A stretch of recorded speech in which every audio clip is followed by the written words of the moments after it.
just short. Just short. Oh, we seem like we're good at. Although I felt bad for Kevin Dyson. Oh yeah, no, actually, I mean, I felt good for Kurt Warner. Yeah, I guess he's Canadian. I like Kurt Warner. Mm-hmm. He's all right. Hall of Famer. No big deal. True. All right. Fact. Dan Beebe. Yep. I'm sorry about this. Nah, I was actually surprised the way they held in the game. I mean, they didn't get blown out. The Saxonville Jaguars 10. The Buffalo Boy I Love Losing Super Bowls 3. Mm-hmm. The big story coming out of this is that you heard Jalen Ramsey say, "We just need the offense to get us 7 points. Just get us 7 points." Like begging for 7 points. Yeah. There's a lot I could say about this game. I mean, it wasn't the most entertaining game. If you wanted to watch a good game of football, this was not bad. If you like defense, this was the best game of the week. Was it so much the defense, or was it so much that the offenses aren't that good? No, the defenses are both very good, but the offenses are both very not so good. That Jaguars defense was all over the place. Yeah, and Buffalo shut down Leonard Fournette as if he didn't exist. Leonard Fournette couldn't get anything moving on them. But Blake Bortles could run for 88 yards. He had to. Yeah. He had to because, again, they handed off to Fournette. He's going to get stuffed. And then Blake Bortles couldn't find anybody. That being said, I mean... Not that Blake Bortles couldn't find anybody. He just didn't have the ability to get it to them. Well, yeah, there's that too. But, I mean, that being said, I mean, you look at Tyrod. I blame... First off, we had this conversation, and Nate was correct in a sense because some of the play calling was very strange. Like you're back up against your own end zone, time running out in the first half. You're the Bills, and you decide to throw 3 pass plays and give them the ball back and have them kick a field goal. Why? I think the most questionable part, though, was you have the ball first and goal on the 1, and you throw it. Well, yeah, there's that, too. I mean, not to mention, how many different pass plays did you run in that situation? Why wasn't there a single run there that was going to try and... You have LaShawn McCoy. Seriously. You have the real Slim Shady. Yeah. Why? Like, I don't... So the play calling is baffling. But that being said, the amount of passes I watched... Tyrod Taylor miss, like accuracy miss, not like the guy was covered and it was good coverage. No, the guy had him beat. And then other times where Tyrod Taylor is standing there in the pocket, doing his progressions, looks at the guy who is wide open in the middle of the field with nobody on him, and then turns away and throws to the dude that's double covered. This might sound like a joke, but he can't see him. He cannot see him. But that and Richie Incognito's out there shouting the N-word every other word. Wow. Like, Jesus, Richie, shut up, man. First, you're making one teammate feel uncomfortable. Now you're shouting the N-word and your teammates are out there saying, "No, I didn't hear him doing it." And then you get caught doing it? Like, what the hell's wrong with you? Like, shut up. You're not very smart. No. Be incognito. Seriously. Be your name. Yes. Be your name. Be your name. And Tyrod, he can't see. They need someone who's taller. But well, that's true too. But Chuckles mentioned this, and it's kind of accurate. Tyrod Taylor looks like he drops back and he goes like this and does his progressions, but it doesn't look like he's actually looking at any of the wide receivers. He's just doing it to do it, and then he's going to throw it where he wants to throw it at the beginning of the play anyway. I love Case Keenum. He just stands there and scans. Like, he's not even bouncing. Yeah, no. He just gets the ball, stands there. Yeah. It's beautiful. And there's so many times, too, where somebody, gets an arm on him, and he's just like, no. He just moves his shoulder. He's like, nope, that's not going to work. Nope. And, a lot of people... He's like, but I'm not running. No. No, I'm not moving from here. No. Call me statue. Venezuela. Yeah. No. But, No. It's an unfair comparison, but a lot of people... When I say, Tyrod is short, he literally can't see. Well, Drew Brees is a once-in-a-lifetime talent. Yes. All right, so shut up. That, and his offensive line pushes down, and his running back picks up a block. So he's literally got no one in his face while his offensive line is moving away from where he sees. Too, when you have, you have an 80% Sean McCoy at best off the injury. Yeah. Yeah.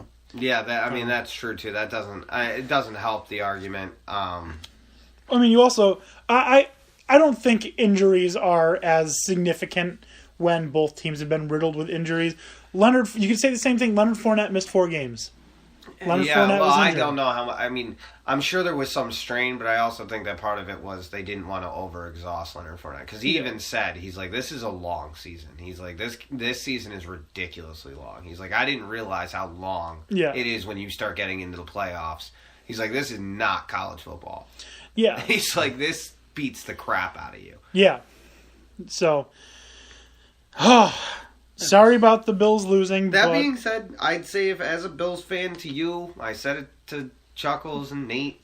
Dear Chuckles. You know, you this was a surprise to even be here. It's a snap of the drought, and they looked good against a team that is going to be on the rise, and that's what you need to be too. So there's a lot of positives to take even from a loss.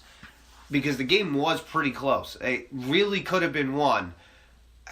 Although Peterman comes in and... His first play, he gets a first down. Yeah, that's fine. But in his time on the field, okay, he came out for less than 4 a plays. minute. Okay, 4 plays. He had a first down, an intentional grounding. And on the first down, he fumbled the ball and then knocked it out of bounds. Yeah. While he was sitting there. So he fumbled... He bobbled it and then threw the interception on the same play. No. He fumbled it, threw the ball into the ground and got an intentional grounding penalty, and then got picked off. He mishandled the snap. Yes. And then threw an interception. In all fairness, can we not agree that Jalen Ramsey's the closest thing to Ed Reed we're ever going to see? He's pretty close. He's and that's the other thing too with Tyrod Taylor. Like, as a quarterback, you should at least, like, I can understand you can't see under him. All right, that's a problem. But before, when everybody's crouched down and ready to go, you should at least be able to scan the field and be like, okay, where's Jalen Ramsey? Not going over there. But no, he's like, where's Jalen Ramsey? I'm going to challenge you. Oh, wow, he's good. Yeah. Like, come on, dude. Like, do you not watch film? Do you not have a copy of Madden? Look at his rating on there. I can tell you he's the best cornerback on Jacksonville in that game. I haven't seen the ratings, but I'm sure of it. I mean, we got Madden. We can check it right now. I'm pretty sure I'm right. But Jalen Ramsey is good. The Lions. The Jaguars' defense, I think, is good enough to beat Pittsburgh. I think it's good enough to beat the Patriots. They already went into Pittsburgh this year and won. So that's not out of the Ben Roethlisberger threw 5 interceptions, 2 of which were returned for touchdowns. Whatever. Could happen. Yeah. Hopefully it does. He doesn't. Let's hope. He's not as aggressive. He's got a... I don't... Yeah. He's getting lazy. Well, yeah, that's what happens. He's going to retire. You can't hold the aggression always of being in a bathroom stall. Yeah. You just can't. It's too much to ask. Oh, man. I don't care. You were accused of rape. That's not my problem. That's on you. Him and Kobe should start a fan club. Mm-hmm. Or not a fan club, a club. Yeah, the president of the club could be Harper or whatever his name is. He got arrested for sexually assaulting multiple women in multiple states. What was his name? It was a Sharper. Oh, yeah, Darren Sharper. Yeah, he's the president of that club. Yeah. Him and Cosby could write a book. And then LT is part of it, too. Yeah. He just goes for the underage prostitutes. Yeah, him and Cosby. What to remember if you don't want them to. Chapter 1, Puddin' Pop. Yeah. Number 3, drinks. There's a recipe section in the back. It's a bonus section. You flip it up and turn it the other side, and there's recipes. Great for coffee tables. Number 1 seller at fraternities. Oh, and in Hollywood. Yeah, well, obviously. Yeah. Hollywood executives just get a copy. Pretty sure it's part of the employee handbook. Yeah. Employee handbook. Jesus. Oh, Dan and Tony Sports does not condone. That being said, it's very serious stuff. Like, don't do this. I'm making fun of them because they're dirtbags. Oh, man. And because they're easy targets. Like, yeah, I have a question.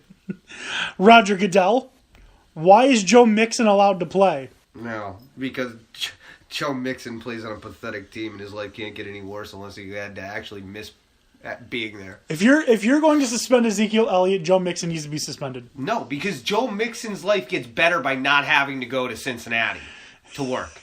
Do you understand what I'm saying? No, I know. His life Harambe. His life doesn't increase, or his life doesn't get any worse, and he's not penalized by anything by saying you don't have to go to practice for the Bengals. Like, Ezekiel Elliott, his life gets worse because he can't work with a team that's good and can use him and he can create his own brand. Mixon's life gets worse because he's got to go there every day. That is punishment. He's at this point, he's got to be like, man, I need to go to a different team.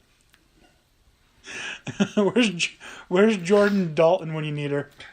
I think he's thinking, man, I really shouldn't have hit that woman. Probably. I probably would have gone higher. Yeah. And I wouldn't be here.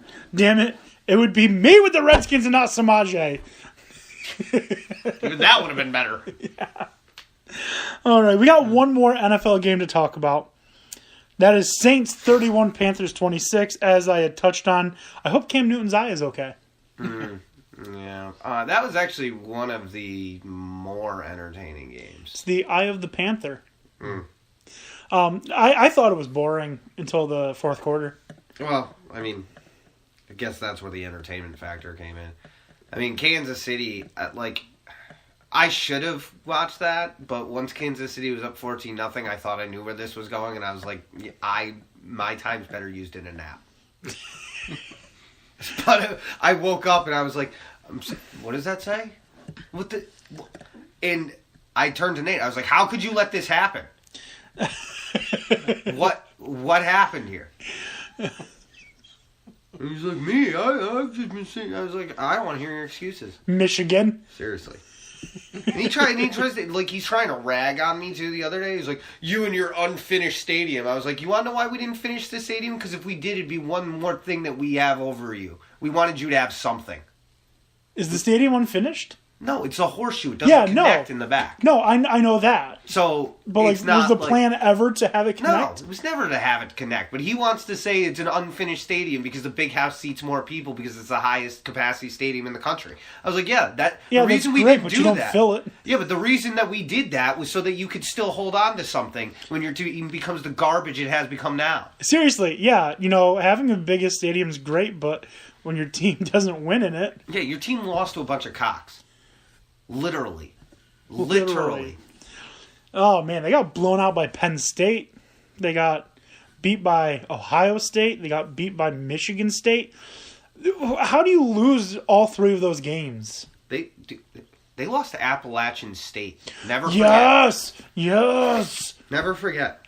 And I've met two of the players who were on that team, the Appalachian State team. Good. If I was on that team, I would tell everyone. Mm-hmm. I would tell everyone that I was part of that. Everyone. Yeah. I'd tell people that are giving me my food in drive-thru. That's a good segue because I was listening to our good friends Levac and the Godfather today. Yeah. And they were talking about how great this finish of the game was.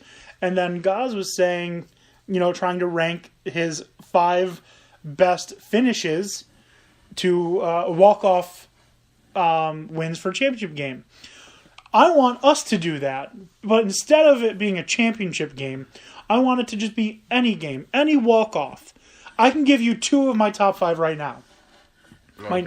My number 1, Texas versus Texas Tech. Michael Crabtree with the grab on the sideline, breaking free from the Texas defender to score to win the game. Mm-hmm. That's number 1. Number 2, Appalachian State blocked field goal against Michigan to beat them. Yep, that was a good one. I think no time left on the clock. Kickoff return for a touchdown for Auburn to beat Alabama was pretty impressive. It was missed field goal. Oh, missed field goal. That's right. Touchdown. Yeah, because that's bananas. That's literally the only thing you can do, and you converted it. Saban beat kids that night. Kids beat them. Just one, the kicker. Well, he's one of them. Everyone that was on that special teams got beat. Also, don't forget about switch because it's Alabama. Don't forget about the Alabama game against Ole Miss. Chad Kelly hits off the Alabama corner's shoulder.